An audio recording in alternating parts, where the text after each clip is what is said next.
Hi guys, how are you doing? I know this is Saturday evening and it's a weekend, and that's also last weekend of the year, and everybody is supposed to be out there and enjoying their life. But yes, we being entrepreneurs, entrepreneurs का कोई Saturday Sunday नहीं होता है. We are live. So if you have any questions, the expert Mr. Beer will be joining at 5 p.m. today. We have still have like 20 minutes for that. So in the meanwhile, if you have any question which is related to entrepreneurship, you can just shoot the question and we'll be answering it. So yeah,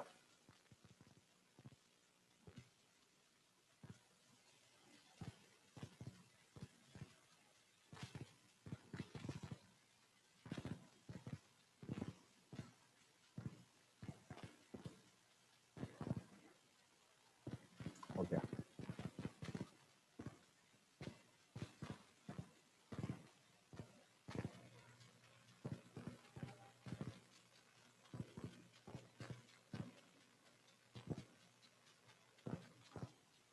Question, guys, ask anything that you want. Okay, I just forgot to put this Slido link. Let me just put it that also. The Slido link, Slido audience, Slido login, new Slido will be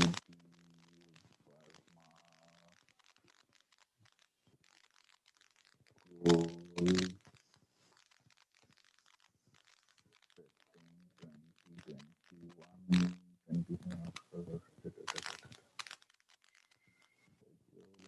event. Okay, guys, share the link.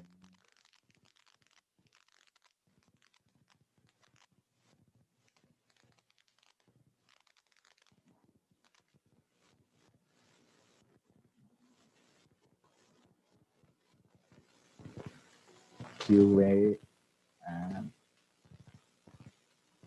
a link.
Any question, just drop it into the chat box. Anything, don't feel shy about asking a stupid question, because there is nothing like a stupid question in entrepreneurship and startup ecosystem. So just drop your question, and we will take it one by one. So if you have any question, just drop it out there.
How should an entrepreneur do marketing and branding of their product? Okay, so when it comes to marketing and branding of product, it depends from product to product. If it is a digital product, then through LinkedIn. Okay. So we are live on LinkedIn also. So it might be possible that the questions are coming from LinkedIn also. Okay. So it depends from product to product. The marketing strategy and branding strategy of a hard product will be completely different than then uh, marketing and branding of a digital product. So you to answer this question correctly, I need to understand more about the type of I need to understand more about the type of product that you are into. If it is a digital product, most probably the marketing should go through like the what we say uh, digital marketing like Google AdWord is there, then Facebook advertisement is there, SEO things and all are there. If it is a digital product, but if it is a physical products or a product you can say into food category or on, then the marketing and branding will be completely different in that case. So for to answer it correctly, I need to understand more about the type of product you are if you are having. And Nishant, as much as I know you, I guess you are talking about the podcast that you just started up with. So for podcast, it will be most probably the uh, uh, digital what to say like digital media marketing will be the best thing to go with the podcast. I hope I answered your question, or you can always reach out to me offline because you have my number, so you can always reach out to me offline.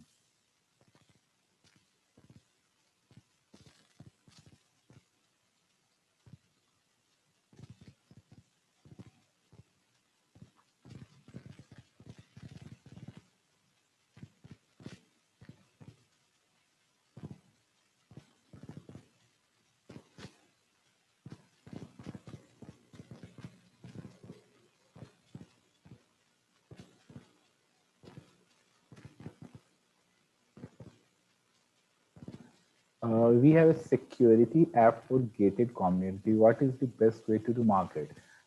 If you have a security app for gated community, it will be more to do with getting the permission to install that through RWA, that is the Resident Welfare Associations, or the people who are like the admin or facility people of the societies.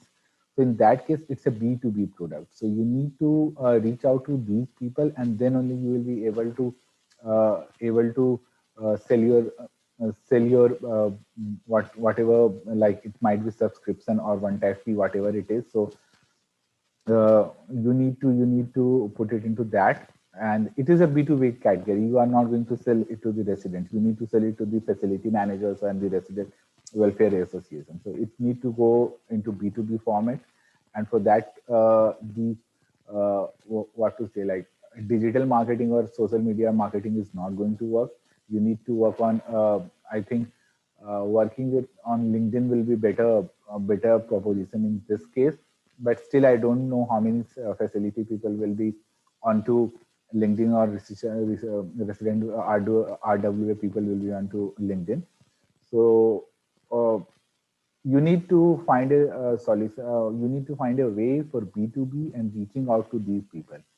That will be the RWA heads, like the secretary of RWA or the director of the RWA of any gated community, or to the facility managers, or the even the company which provides security services there, like the Group 4 is there, and then other security services. So this is how you need to sell your app, and it will be B2B. How to start a startup while in job? What are the key steps needed to be? First thing you need to do is you need to validate your idea, whether that idea is a side hustle or it can be developed into a complete business. If you think that it can be developed into a complete business, then only you need to leave your job and then give your full time into this startup idea. In the idea validation workshop, we have defined it into a very easy way how to first identify your idea. You need to, we have a framework to how to work on it and how to take it further. So you can go through it and go through the idea validation workshop. It is all there. And if you think that the basic thing is that if you can't scale that idea, then it will always be a side hustle. You can't make it like a full time thing for yourself. So think over it and then only go into the go into starting your own after leaving your job if you are into job. The first step need to be the first step, pre-step need to be the validating your idea. Before validating your idea, it is like foolish thing to leave your job and do anything else. Okay, how will I reach to these people? Yes, it's B2B. Okay. Okay, I think I answered there. It's, can we have a startup that can be managing 15 to hours a week? No. If you think that you can, uh, 15 to 20 hours a week is something which you spend on your hobby. It is not an, you can't raise a startup by working just 15 to 20 hours a week. It will be your hobby. I spend somewhere around, I love to read a lot of books. So I spend almost like 15 to 20 hours per week reading books only. So you can't say that, okay, uh, this will be like this will be my startup idea. So yeah, don't.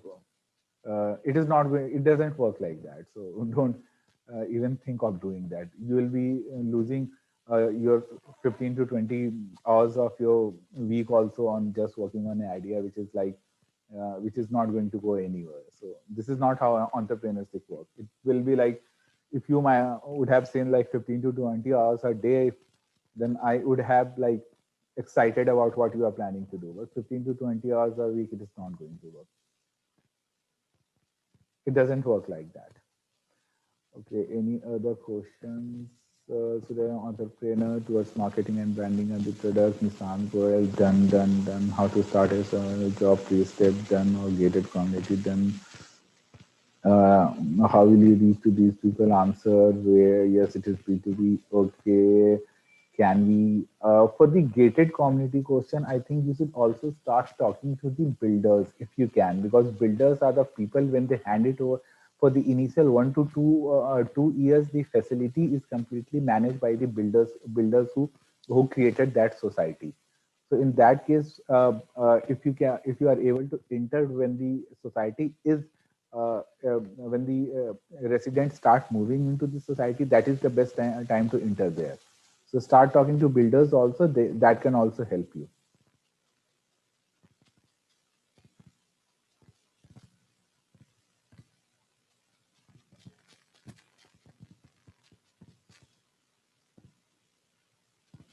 Okay, perfect. Any more questions?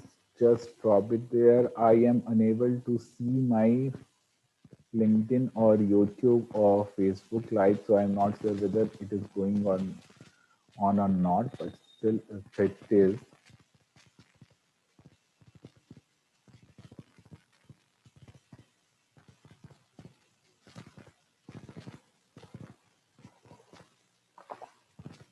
okay. So Nissan, there is a lot of question out there.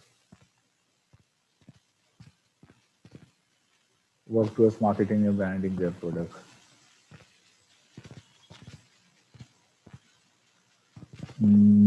Hi Nissan. Hi Amok. I think I answered the question out there, Nissan. Then Amok, by storytelling, which is the right way for any marketing and branding thing. Can you start a startup by managing? Oh, this is question from Nissan. No, you can't do it, Nissan. Idea of, or suggestion for same to please. Hi Sivesh. Hi Deval.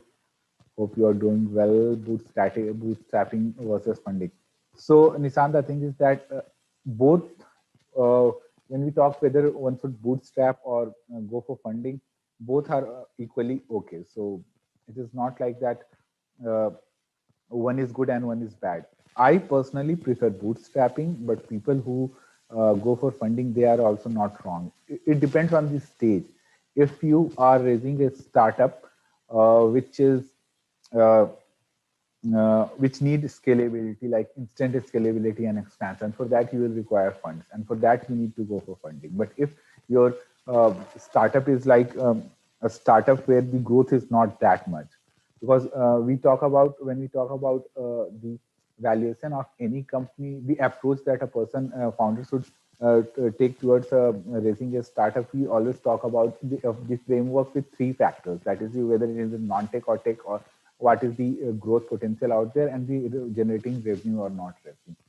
So in maximum cases, you will come to know when it comes to non-tech startup that bootstrapping is the best way to take it further.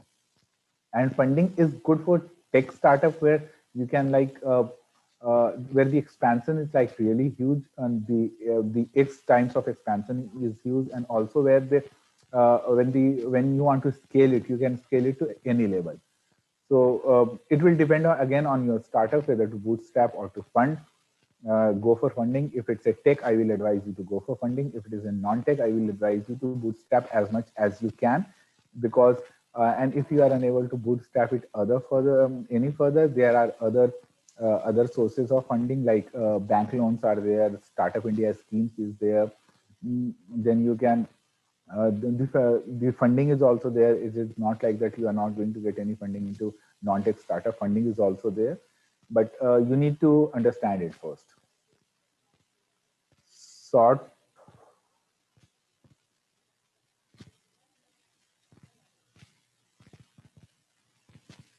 Okay, and the next question is from Adarsh Jha. Okay, the short form content is the feature of long form stability or long form. Short form content is the feature. Okay, I am not the content guy, others, but what I can say is that as the attention span of the people are like decreasing, it is even less than the goldfish as of now, the individuals. So short form content is going to be the future, but I am not a content person. But this is what my perception is, that as we are, the attention span of individuals are going down daily on a daily basis. So short form content is the future, uh, is going to be future. But content is something which is never going to go out of fashion. So long form of content is also be there. Perfect. So I think we still have 2 minutes. So if you have any question, just go ahead and ask. Then I think Beer is also here, so we will start the call. He's here. Yeah, he is also here. So we'll start the his session, which will be like uh, uh, best goals for 2020, like how to set goals for 2020. And this time, for the last two expert session, we brought in people from the funding background. They were like VCs and the investors. So this time we thought to bring somebody who is from the strategic background. So Beer is here, and uh, if you have any question, just go and throw it up, and then we can start with this session. Can you please say something on sales of on MVP products? How should we approach? So MVP product is generally by when we create an MVP product, we generally create it by keeping a certain set of people into mind. So you will always have that group of consumer for you. So this is how lean startup strategy works. So you have a certain set of consumer, they agree to use your product, and then once they agree to use your product, you create an MVP and just throw it to them. They use it, they will come up with the feedback, and then they will give it to you. So this is how it works. So when we talk about MVP, I consider that if you are using the lean startup approach, you might already be having some people out there who will be like ready to use your product. Else you need to if it is not the lean startup strategy stage, then you have to find out the early adapters of your products. So there is a when we talk about adapters of the products, it is a bell curve. which we call, I guess, Bell Beach curve. So they have separate section for how the adapters will respond to your product. So in that case, I will say work on try to find out the early adapters for your product. What is your product? Try to identify the what do you say uh, uh, the ideal customer for your product, ideal user for your product. Then with that, try to dilute the criteria a bit and find out a target segment, and then try reaching out to them. At this point of time, I will consider that digital is the best thing, not only because of their reach and all, but also because of COVID. I think digital is going to work best. Make use of Google AdWords, make use of Facebook advertisement, because for any new product into the market works. There are three stages of marketing. The first will be like the discovery or the awareness stage. The second will be the engagement stage, and the third will be the conversion stage. So you need to, for MVP stage, you need to first concentrate on the first stage, which is the awareness and the discovery stage. I guess I answered that question for you. How to network while still in college. Okay, I think we are five, and any questions out there, I will share the link of the Slido out here. You can just go and post their questions there. We will take it at the end of the session once Beer will be completed with the session. So let me first welcome him. Beer, are you there? Yes, hi. Can you hear me? Yes, I can hear you. So people are still joining. Ayush will be sending across the reminder. It's India, so they will join by 5:10 most probably. We already have somewhere around 10, 11 participants. It is live on LinkedIn, YouTube, and Facebook also. So questions are coming there also. So I think we can start if you can just throw us a brief introduction about yourself to the audience, because it will be always good to tell tell about yourself by you only, because I might miss something. So I will request you to just go ahead, and the floor is yours. Just take it up and just rock it. Thank you so much, Suresh. First of all, thank you for giving me this opportunity. And I really congratulate and appreciate the initiative by Startup Monk. I'm really glad that you have built up this community and contributing towards the startup ecosystem. So very well done here, Suresh. And thank you for having me here. So about me, my name is Veer Verma. I am founding partner of a company called Coach Direct. Basically, we are into sports and wellness coaching. By sports and wellness coaching, we work with a number of schools. We work out of Bangalore, Hyderabad, and Chennai.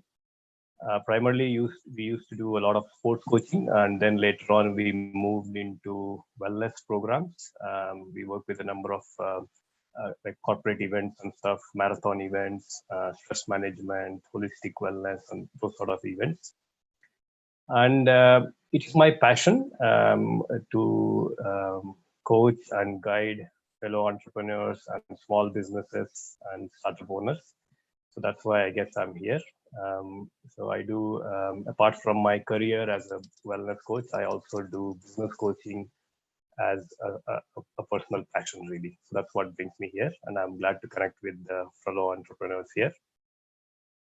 So about my background, before my coaching journey, which was about 6-7 years now since I've been founding partner of Coach Direct.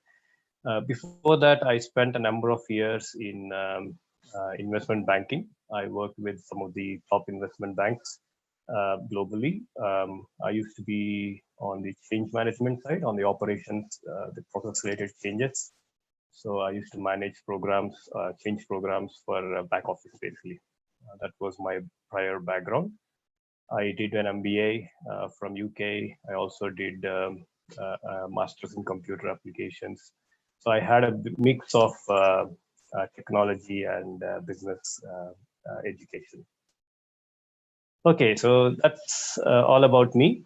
So maybe I'll just start to put up my slides so that I'll just do a quick tech check. One Yes, second. I made you co-host, so you can just share your slide directly. Sure. Thank you. And guys, if you have any question, just drop it on the link that we have just shared. You can just drop the questions there, and at the end of this session, me and Beer are going to answer those. Anything related to entrepreneurship and all. Okay.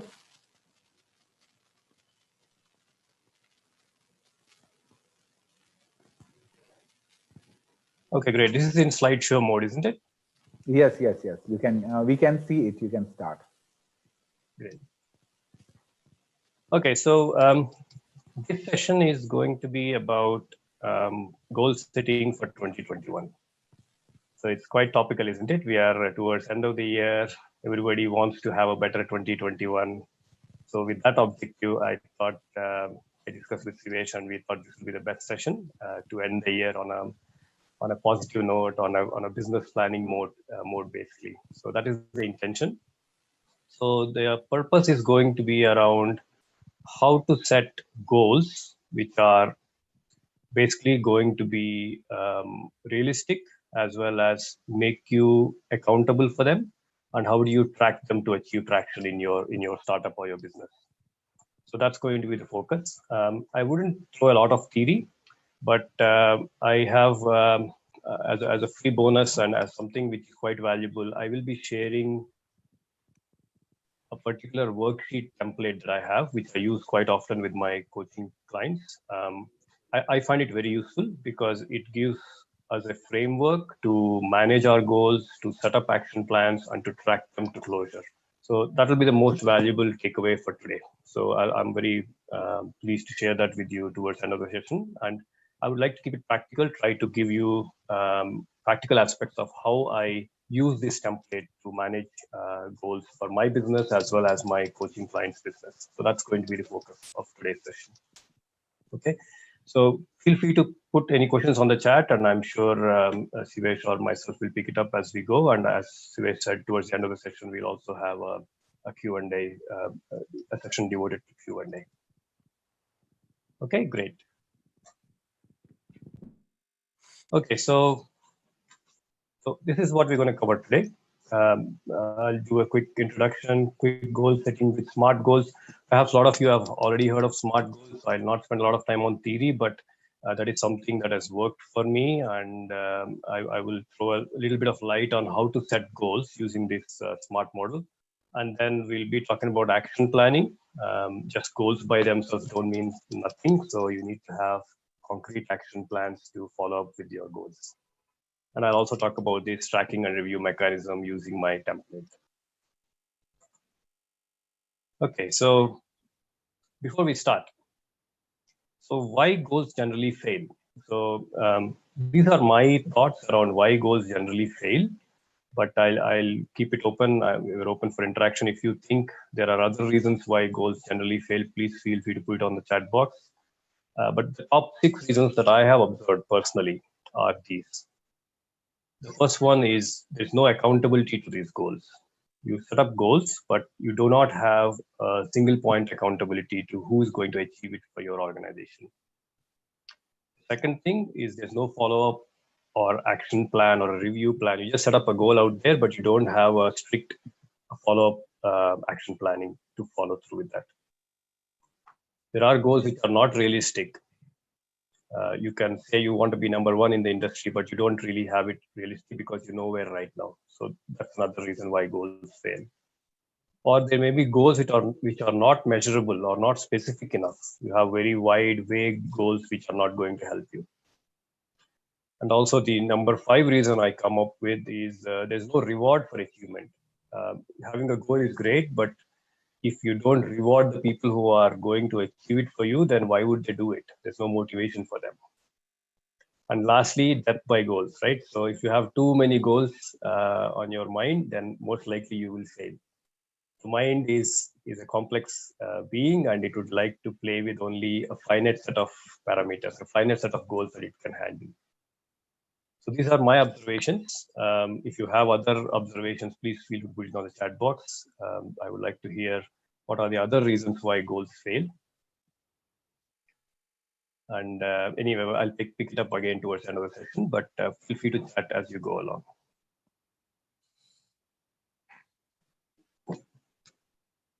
Okay, so now I'll just start with the SMART model. So this is an example of a bad goal. The one in the beginning is an example of a bad goal, and how we can make it to a realistic, a smart goal by following through the SMART model, right? So that's what we're going to cover.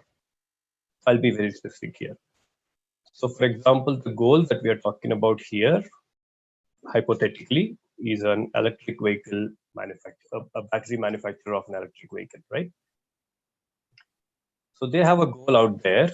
They have come up with a cutting edge product. They think they have a battery which is very cost efficient and which is performing very well, and they want to bring it to the market. They want to be number one in the market for electric vehicle batteries. That's the goal that they have. So that's a bad goal to start with. So why is it bad? Let's go through that example here. So if you follow this SMART model framework, and this has been widely used by a lot of management consultants, a lot of industries, your whole KPIs, your whole OKRs, all these measurement systems are built around SMART goals, basically. That is the underlying foundation of SMART goals.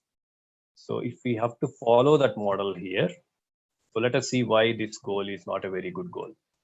This goal of wanting to be number one in the market, why is it not a good goal? So the first thing is it's not specific. What do I mean by that? When you say number one in the market, it's not really specific. What do you want to be number one in? Do you want to be number one in the sales? Do you want to be number one in turnover, or number one in the profit, or number one in technology aspect, the efficiency that you can get out of this battery? What do you mean by that?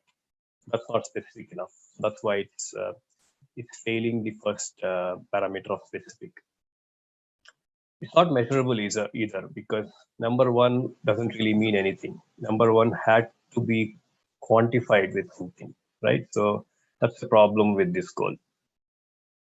So what does it mean to be number one? You have to quantify it. It's not measurable right now. You can't be going along with industry statistics to see that you're actually number one or not in sales, for example, if that's what you want, because you can't depend on outside entities. You have to have a goal which is completely in your control and it's measurable by you. So that's the problem for you.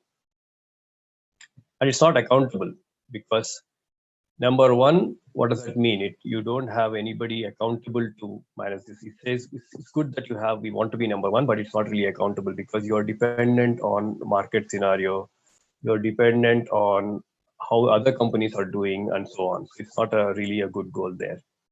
It may not be realistic. Maybe you just started out with this product right now, and maybe it's not really realistic to be number one unless you set up some time frame. Maybe you can be number one in 3 years or 5 years in your own parameter, but right now it may not be realistic. And finally, there is no time bound. There's no time sense to it, right? So you have to have a goal which is time bound. So that's what we mean by SMART goals. So if I were to reword this whole goal to make it, complying with your SMART framework, a better goal would be what you see in the bottom.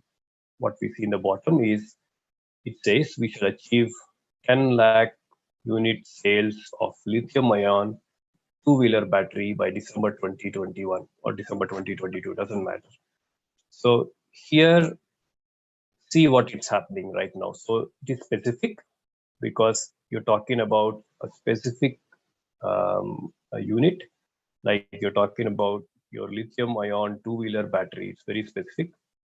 It's measurable because you have set yourself a target of 10 lakh units of sales. That's very measurable. You can measure it. You don't have to depend on the industry to tell you whether you achieved it or not. It's completely within your control. It is accountable because you as a team, you know who's going to be achieve that sales for you. Maybe you have identified a sales partner or whoever it is, but it's accountable. It's very accountable because it's related to sales. It may be realistic based on your situation, but it's up to you whether it's a judgment that the company will have to make. And it's time bound for sure, because you have a deadline. You want to achieve this by end of 2021. So that is how you transform a goal which is kind of vague to start with, to be number one in the market, to something which is very specific, very measurable, accountable, realistic, and time bound. That's a SMART framework. It's a very short introduction because I'm sure most of you may have heard through it, and especially the people who are in various industries may have already seen it as part of their performance appraisal and stuff. So it's no different, right? Whether you're doing it for your job or you're doing it for your business, end of the day, the objectives and the goals have to be following this framework. Hopefully that made sense. Any questions still at this point, or can we move on? I think we will take the question in the last. That will be more because I am not seeing any question onto the question tool window on the Slido. So I think let's keep the questions for the last. Else it will break the flow also. Be okay, sure. Thank you. Thanks for that feedback. Let's move on. So that was just a very broad introduction to SMART framework. Let's move on. It's great. So you have a goal right now. You have a goal of selling 10 lakh units of electric vehicle batteries. That's great. But just by itself, that goal is worthless. Just by itself, it's worthless. Just like we are all entrepreneurs, right? Just like we think our idea is worth $1 billion, but it's really worthless because all entrepreneurs get to know this eventually, that idea doesn't mean anything. Until you actually implement it, it doesn't have any value whatsoever. So there's a lot of people who are like defensive and very protective about their ideas. So it doesn't really matter. You can go and share it out with anybody because the key is in the implementation, right? So similarly with a goal. So just a goal is really worthless. It's just like daydreaming. If you have a goal of selling 10 lakh units, you have a wonderful SMART goal, you have followed the SMART framework, but just by the face value, it's worthless. So that needs a follow-up. And there are two things that we need to do now.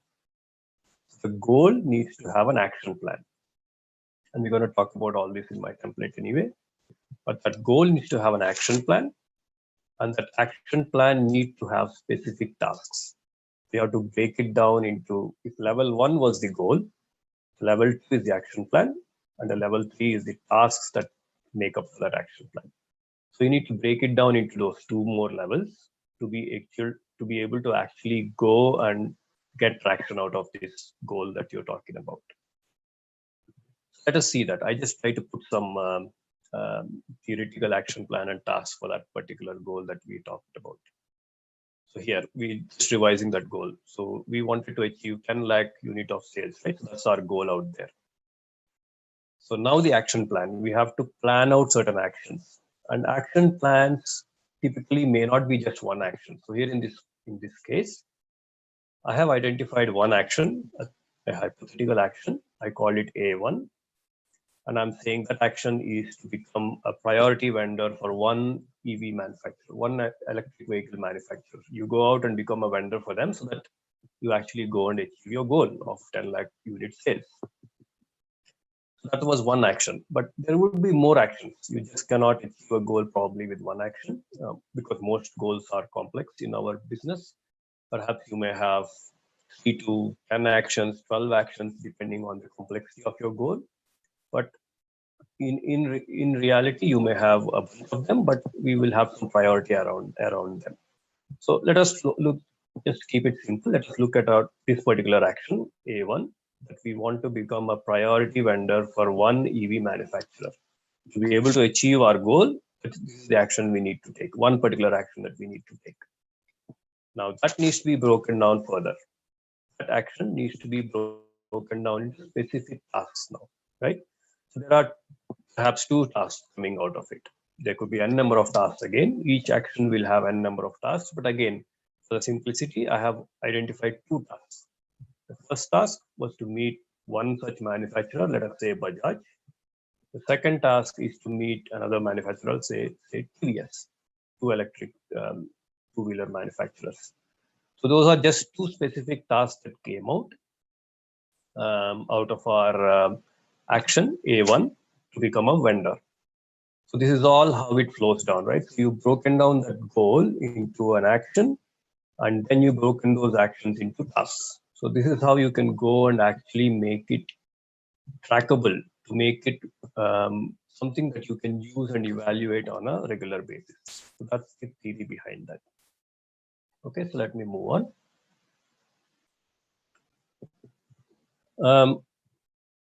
There's a lot of talk about smarter goals, right?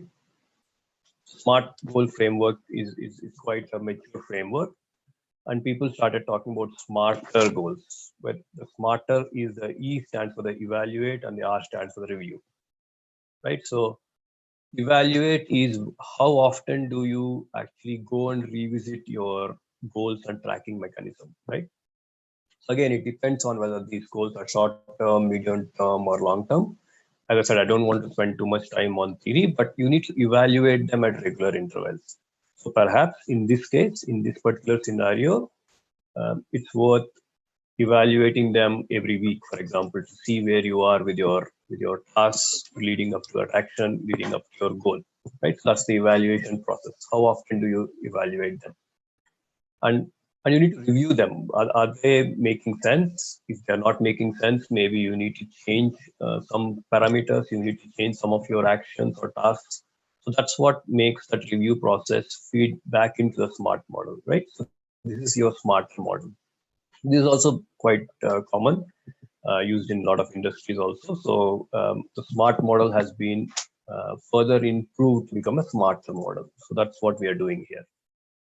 One important tip that I would like to give is, while we are evaluating and reviewing, it's generally not a good idea to change your goal, because that is sacred. You have agreed on a goal, right? You as a team, you wanted to achieve 10 lakh units of sales.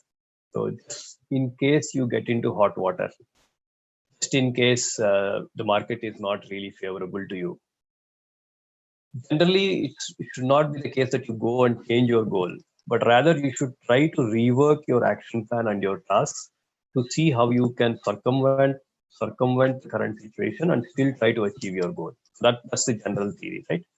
So this happens in all industries, even in sports, right? I come from a sports coaching background, so we don't change the goal. If my goal is to go win a national level gold medal, I should not change my goal even if I, say, for example, become sick or something. My goal remains the same. I just go and work around my action plans and my tasks to still see how I can meet my goal. So that's the same scenario here. So we don't want to compromise on the goal, but rather we want to rework on our action plan and tasks. Okay, so that was the whole idea around that. With that, I wanted to make it now practical and show you this smart goals and actions worksheet that I was talking about. And this is what I will share with the audience. So let me try to stop sharing this one and go to that one instead.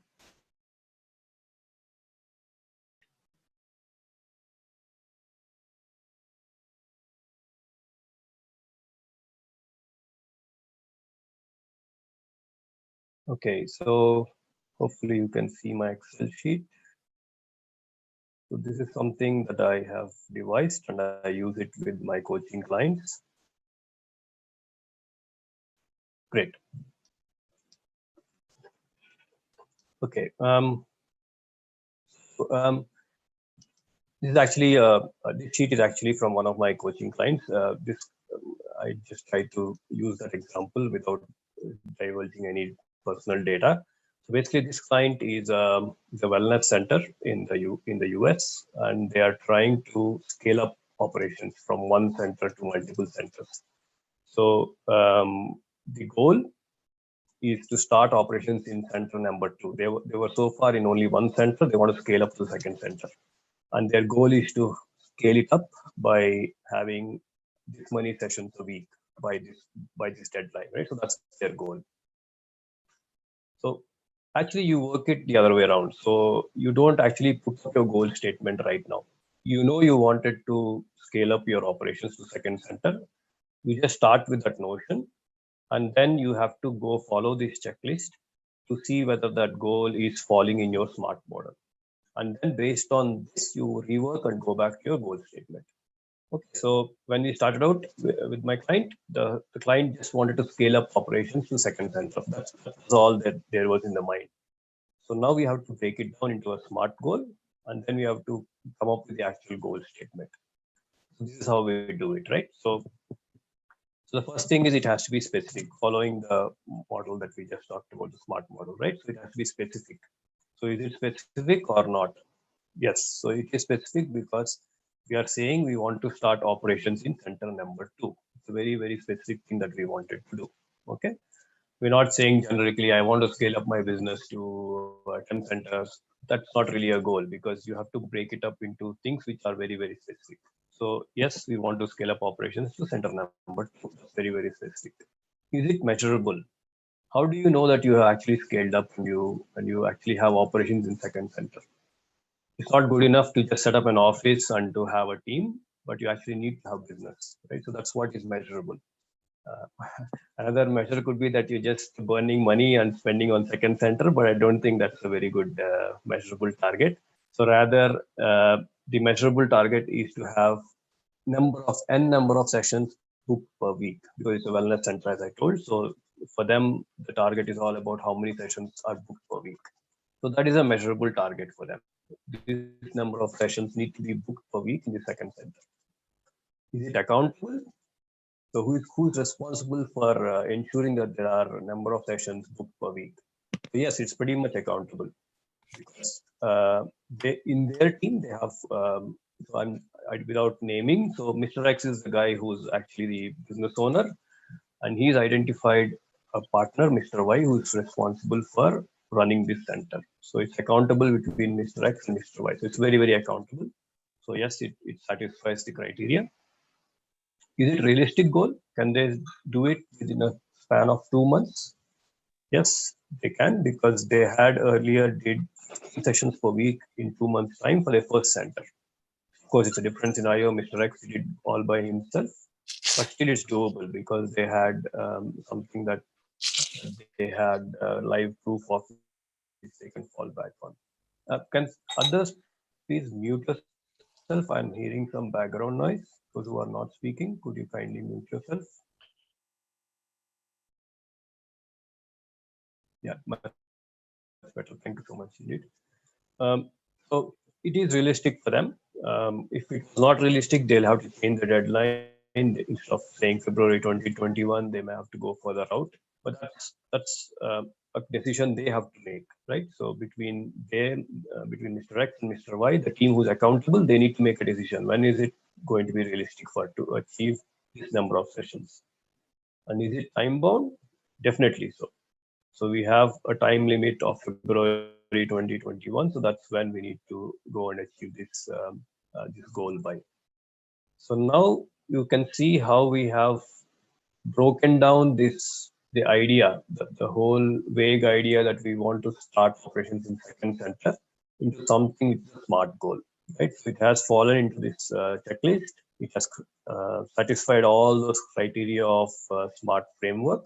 And so now we are in a position to go and state the goal. It's actually done the bottom to top approach, right? So we have done all these bottom level checks. So now we are good to go with the actual goal statement. So now we can reword the goal statement, and the goal is saying exactly like this: to start operations in center number 2 by securing this many sessions by February 21. So it's right now it's a smart goal. So now we are good to go start tracking it. Until then it was very, very vague, but right now we're good to go. So we're good to go from level 1 to level 2. This is all level 1, right? We're just talking about smart goal framework level 1. That's all we've been talking about so far. So now we can go further, delve down into level 2, which is the action planning part. So what I do, I expand this sheet. This is just a sheet which I have expanded. So now I have made. So you would see that goal in the top. Now it's expanded to an action plan. So as I said, an action plan would be a number of actions that you can take to achieve that goal, right? So in this particular scenario, we have identified 5 actions. It can be more, it can be less, doesn't matter. It applies to your scenario. In this particular scenario, now we have 5 actions to achieve to kind of come up with that goal, to achieve that goal. So the first action, A1, is since Mr. X is the business owner and he's identified a partner who's going to run center 2, right? So the first action is to train Mr. Y to be able to run the center. So that's the action number 1. We're going to give priority to that action. And this is the accountability part. Who is actually accountable for that? Who's going to help in training that person to be able to come up to speed? There's a start date to that action. There's an end date to that action. And you can go on review it and also put some notes around it, right? So that makes an action plan. Your goal is now broken down into different action items. So the A1 was to train Mr. X, Mr. Y. There's a second action because that center has to be running up and running on their own. So they wanted to recruit a virtual assistant to manage the bookings for that center. But right now it's not so high priority. That can be priority number 2. And while they're looking for that ideal virtual assistant, it's not the number 1 priority. It's more important for them to do action 1, for example, or the action 3, which is to test new center setup in software, right? The software that they have their own CRM system and booking system and all. So that has to be now able to set up the new center, the center number 2, and also be able to function for that center number 2.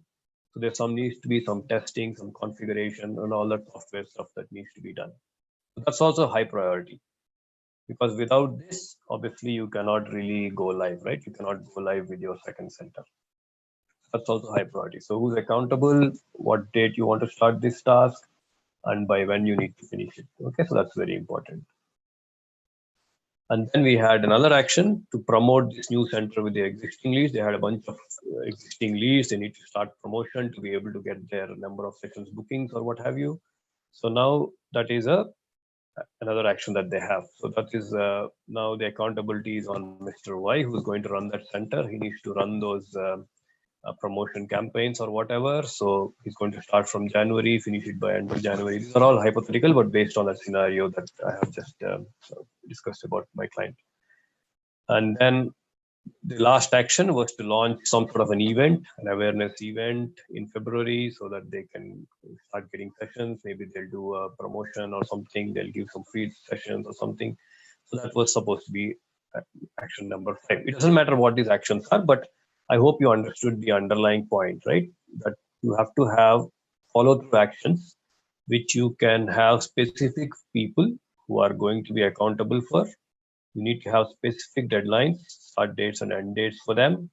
And obviously you'll have some priority to see what you're going to do first and what next. So if you're able to do all of these actions, most likely you will go and hit your goal of trying to, in this particular center, in this particular situation, is to get 10 sessions a week for center 2. That was the goal, right? So you need to do all these actions now. That's your level 2. So now you have an accountable, a measurable, a realistic goal that you can start working on. So this is your second level. This is level 2. Now there's going to be a level 3 as well, right? So these are the tasks. So it's actually still high level, right? So we need to break it down further into very specific, tangible tasks that need to be done, because these are still high level if you realize. For example, let me open it further up. So for example, this particular task of promoting new center with existing leads, right? So let us break it down into further tasks. What needs to be done to promote the center within your existing leads? So now I'm going to break this down further. So this is now, I'm just, this is just a way to expand that action. So I'm just expanding that action into further tasks, right? So you have perhaps 4 different tasks that you need to do to achieve that action. Again, you can have more, you can have less, doesn't matter. It's all particular to your scenario. I'm just trying to explain one particular scenario here, right? So in this scenario, so your action of promoting your center within your existing leads had 4 follow-up tasks. What are the 4 follow-up tasks? You need to have, one is to send email newsletters. They wanted to send 3 different email newsletters every week, for example. And then they had somebody following up and doing some calling and following up on response. So that was their immediate action to promote this center and to be able to convert their existing leads into customers. So this is again up to you, your scenario, but basically this is how you had broken down your actions into tasks. You can follow the same template here. I follow the same template here, whether it's an action or a task, because this is just a low level action really. The tasks are really low level actions. So you had actions to further take on to be able to say that the task is complete. So in this case, once you do all of this, you can track them, you can put status here, you can say whether it's, for example, once I finish January 5th newsletter, I can say it's closed, and I tend to put it in a different color, right? So it's just my template, but it's up to you how you want to play with it. So this is how you go and track it on a regular basis. This is the evaluation and review part that we talked about, right? So the SMART goals, you have these SMART goals up there. Let me go back again for summary. So you had these SMART goals. You had this SMART goal. This was your level one. You had validated it. You had put them in that framework or SMART framework. You have validated it. And now you have broken down into different actions, the level two actions. And further down, you have identified with whoever is accountable for certain low level tasks again to make those actions possible. Okay, so that's how you break up from level one to level two to level three. Now this is fitting into a smarter model, because now you have a SMART goal, you have an evaluation mechanism, and you have a review mechanism. And as I said earlier, it's not a good idea to change your goal. So let's say if a situation prevails, you're not able to start operations in center number two, you're not able to get your 10 sessions a week, maybe because the market is not favorable, your leads are not converting, whatever happens, but then you don't really want to change it midway. Like maybe you're in mid of January and you feel you can't hit that deadline, but better idea is to see maybe these actions are not enough, right? So maybe better idea is to see how you can rework on those actions and tasks to see if you can still meet those goals. That's how you normally try to do it. Okay, so that was my framework. That's really all I wanted to show, and this is what I wanted to share with you guys, because this is a very powerful mechanism and it works very well when you do it in a disciplined way. It's hard work because you need to break it down into level one, level two, level three, but really there's no other way to it, right? You have to get your hands dirty to be able to get into the fundamentals and to start tracking it really. Okay, so that was really the crux of the presentation. So I will ask Sivesh to moderate, and that means let me see if there are any questions to take forward. Yes, thank you, Beer. I think there are a lot of questions because 5 or 6 I am seeing right now. So Great. there are also people on the LinkedIn who are also LinkedIn and Facebook who are also asking the questions. So let's Sure. start with the one which is here into the chat box. How to decide the time frame during this action plans? So I think considering a goal setting, it is not the core. So I am not going to answer much. So it will be you, Beer, who will be answering all the queries out here. If it would have been anything to do with entrepreneurship, I would have loved to. So I think you can take this question. It is from Ajay Rao. How to decide the time frame during the action plans? How to decide time frame during action plans? Okay, sure. So the major driver is coming from the goal itself, Ajay, because in this particular scenario that we have talked about, the driver is coming from February, right? We had a deadline of February. That's the driver really. So now you have to work backwards. So if you have to get things done in February, you work backwards and see how do I achieve it by February. So for example, in my specific example, if you wanted to say have 10 sessions by February 15th, so if you work backwards, at least by end of January, you need to be completely up from a people perspective, process perspective, the three aspects, right? People, process, and technology. At least these three aspects need to be finished by end of January. So you have lead time to start really doing without any stress. So the actions have followed through from that by backdating, right? So if you said February 15th is your deadline, you had to backdate it, come back with three actions that you're supposed to do by end of January, for example. Now going further down. So if you had to go, like for example, your technology had to be ready by end of January, as we just discussed. So now you further break it down into your tasks, right? So your tasks become like, for example, your software needs to work by end of January. So maybe you will backdate again. So what do I need to do before that? I need to do some configuration. I need to do some testing, and I need to do some pilot, maybe with some beta clients or whatever. So working from end of January, now you have come up with 3 further timelines. Now you know which needs to go first. You know configuration needs to go first. So perhaps you come up with dates of, say, first week of January, I need to complete configuration. Second week of January, I need to complete some pilot testing. And third week of January, I'm going to do some beta testing with my own very personal client for something. So now you had again backdated. So I hope I answered the question. It's basically coming from your goal itself. The time-bound nature of the goal is giving you actions based on which you can work backwards. Perfect. Thank you, Veer. So now I will do. I will start the screen share. If you can close your. Okay, it is already closed. Let me share the screen of the Q&A, and just give me a second. So this will be this, yes, and then we will take the questions. Okay, so if you can see, the questions are out here. So the first question out here into the Slido is, for a year-based goal, is it good to have a team meeting every month to discuss about the same, or once a meeting every 15 days? So basically, the question is to how to track the progress of the goal that has been set, annual goal. So what will need to be the timeline or time frame of conducting the meeting, timeline of having the meeting? Yeah, it's an excellent question. So yeah, the answer really lies in, as you put it, whether it's a short-term, medium-term, or a long-term goal. So that's really the answer. And also how critical is that goal, right? So those are the 2 parameters that are going behind this decision. So generally for a year-based goal, I would say it's like medium-term, right? In a startup industry, we would say 1 year to 3 years is probably medium-term in our terminology, right? So for a medium-term, I would rather put it once in 15 days, or perhaps if it is not so critical, maybe you can push it to a month. But I would rather be more comfortable doing once in 15 days. Once in? Once in 15 days, like fortnightly. Once in 15. Acha, I just needed to ask a question out here. It is my personal question, because I generally push my team to have a weekly meeting. So is that okay to have a weekly meeting? Because the ecosystem in which we work, that is startup ecosystem, it is too dynamic and changes like every fortnight, things changes.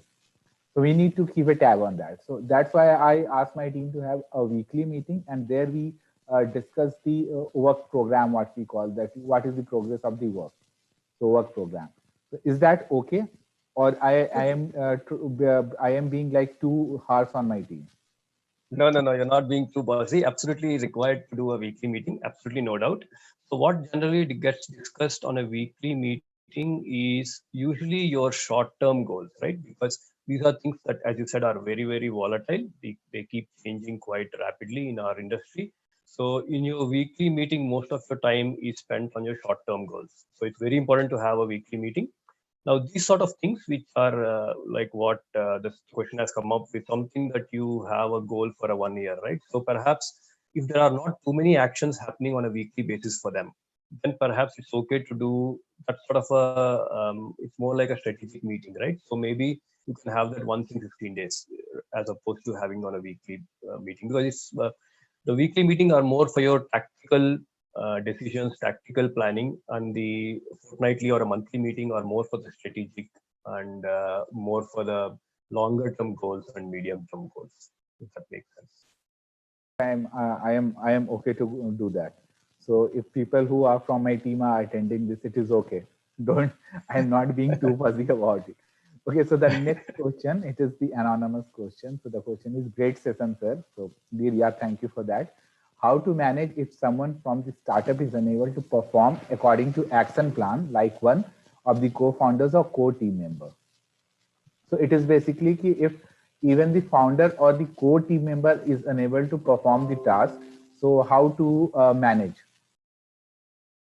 Yeah, so it's a very tricky question, because if it was the difference is between co-founder and just another employee, right? So if it's just another employee, then you will try to see different ways of motivation to maybe they need to be skilled, or if worst case you will even fire them, get somebody new. But that's not the case with co-founder, because there's a lot of investment. Your emotional investment also is there, right? So it's very difficult to do that when it's happening with a co-founder. So in this case, perhaps there needs to be some sort of soul searching between the founder, the management, the core team. Because let us say, for example, in the previous example that we were talking about, the electric vehicle battery. So let us say one of your co-founders happens to be your sales head, right? And he's supposed to be doing all this work around setting up meetings with your Honda, with your Bajaj and all in that typical example. And let us say he's not able to perform. You have an action plan, you wanted him to do so and so things, but he's not able to perform. He's not able to go and set up those meetings that we wanted.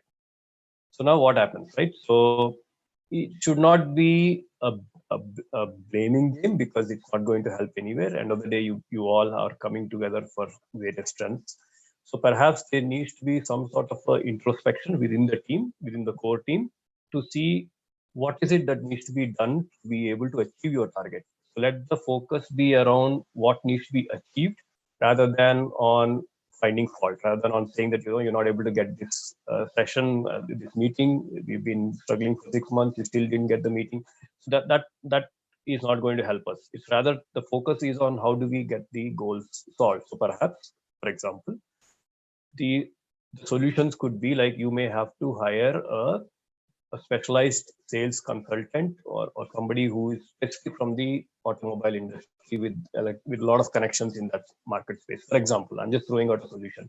But these solutions will only come when you have an honest discussion between the core team, the core founder team, without any finger pointing, and rather with the goal in mind, with the end goal in mind. So there needs to be some soul searching there.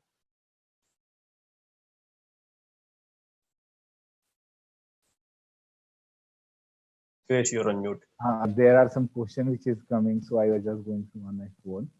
So the next question is it works also when launching a new product or during the MVP prototyping, as we don't know how market react to the product and how to measure the measure and realistic. Yeah, absolutely, it works. So yeah, so these situations that I've shown are more around maybe the matured ones, but yeah, definitely it works for the MVP prototyping case as well, in the early stages of a startup. So here it's still measurable and realistic. So for example, let us say you had a target of putting an MVP every week. For example, it's a very ambitious target, but that's how you have put a target. So you are saying that every week you're going to improve on your MVP. You're trying to go one step closer to identifying the real need of the market. So right, so that becomes a measurable, realistic, and time-bound goal, right? So it can be as simple. Your MVP need not be a full-fledged prototype, right? It need not be a tested product. It could be something like you have come up with a new model, like maybe a new specification that you're doing, something that is getting you closer to the prototype. So that's how you have made it accountable. You have a realistic target of every week, and you have a measurable target of every week. Every Friday, you are saying to yourself that you need to come up with a new MVP version. That's how you have done it even for this particular case. So now it comes to the same thing. Now you have a goal out there to have an MVP every week. Now you have an action plan, say who's going to develop it, and then you have specific tasks to how the low level action items behind that task. So it's equally applicable even in MVP prototyping case. But that's not all.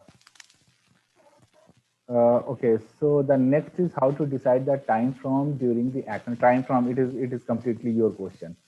So I can't say anything into Yeah, it. we answered this. We answered Ajay's question earlier in the chat box. It's the same question. Okay, yeah. Ajay asked this question in the private. And Yeah. sir, please tell something about short-term goals.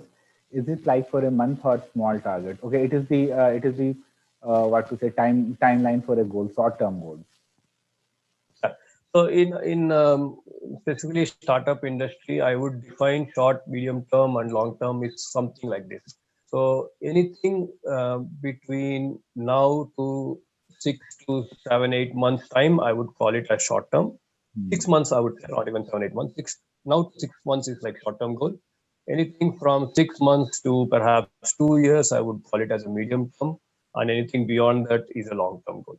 So in the early stages of a startup, probably you need to have more traction, spending time on this more short-term and medium-term goals, because long-term goals don't really matter much right now because it's so volatile, right? We really don't know what's happening out there until the product has been fully validated. So you would rather spend more time on your short and medium-term goals, and in that respect, right? So your weekly calls are meant to be for your um, short-term goals, and perhaps your strategic goals are meant to be for your medium-term goals. Okay. Perfect. I am not seeing any questions out here. Let me check if there is anything into the chat windows. Uh,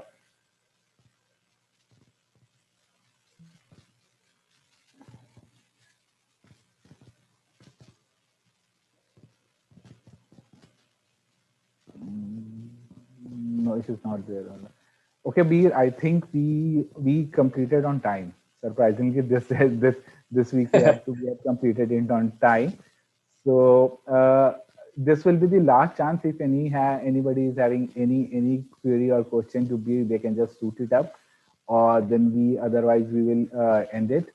So do drop in the question on the link, or even if you want, you can drop it into the chat box, and we will be taking it the last question, and then after that we will call it a day. And it is a Saturday. Okay, one question just came in. Sir, is becoming a unicorn can be a long-term goal or an unrealistic goal? You start. um, I'll not judge anything by saying it's unrealistic or anything, because nothing is impossible, at least. But definitely it's a long term goal, because you don't become a unicorn overnight. We all know that. And when we said long term goals, I said anything over 2 years, right? I don't think any product can become a unicorn in less than 3 years anyway. So you have to look at it from a long term perspective, and whether it is realistic or not is something that you and your co-founders need to have a good discussion, and perhaps you need to do a good market research, and end of the day, a lot of things happen in the market also, right? So you won't have the answer right now, but if you go and give it a good effort, so you will get the answers yourself. Okay, here I would like to, because it is related to the startup ecosystem entrepreneurship. Here I would like to interfere and answer it. Becoming an unicorn is never a goal. First to have that. Creating a good product should be your goal, and you should have a timeline for that. Okay, to add another feature or bringing in the version 2 into the market, that should be your goal. Becoming a unicorn, it depends on a lot of factors, as already mentioned many times, that startup ecosystem is like a moving machine, and there are a lot of moving parts into it. It is a machine. So becoming a unicorn depends on a lot of things. There are companies which became a unicorn just because of COVID. So nobody planned for it, and there was not like a goal to become a unicorn once the COVID will come. So it is not a, what you say. It is not a goal to become a unicorn. Try to make your products better and work on that goal, I will say. So this is how I think and act into startup ecosystem. So this is how it is done. And Excellent any answer, because it's similar to your in the in the in the hypothetical discussion, right? So we said we want to be number one in the market. So that doesn't mean anything until you have something which is yours, right? So it doesn't mean anything. So well said, Suresh. uh, perfect, then I think all the questions are answered and we completed on time. So perfect. And I will like to just say thank you, Veer, for taking our time and sharing your goal setting presentation with the people of the community from the startup monk. And I guess there will be more questions, and whenever the questions will come, I will pass it on to you regarding anything regarding goal setting and all. And I will just like to say that this is something which will be like a real value addition into the startup ecosystem, because everybody in startup ecosystem go after like fundraising and business plan and all, but they are not that much aware about the goal settings and all. So it will be like really uh, a good session for them. Thanks, Veer. Sure. Sure. Last Thank you so words. much. And I have just left my email ID in case anybody wants to get in touch. You feel free to do Perfect, that. perfect. I will ask. I used to share it into the group also. Along Last with words, the Veer. template. Yeah, I will send over the template as well. Yeah. So any last word to the group members? Oh, no. So I wish you all a wonderful, successful 2021. And yeah, I hope you all come out with flying colors once we get past this COVID scenario and all this. So all the best to you. Okay. Perfect then, B. Thank you for this session. And guys, I will calling it a day, and we will be back again next week with some other experts from the industry. And thanks for that. And enjoy your rest of the weekend. Perfect. Thank you, Veer. Bye. Bye. Take care. From where to stop share and then end.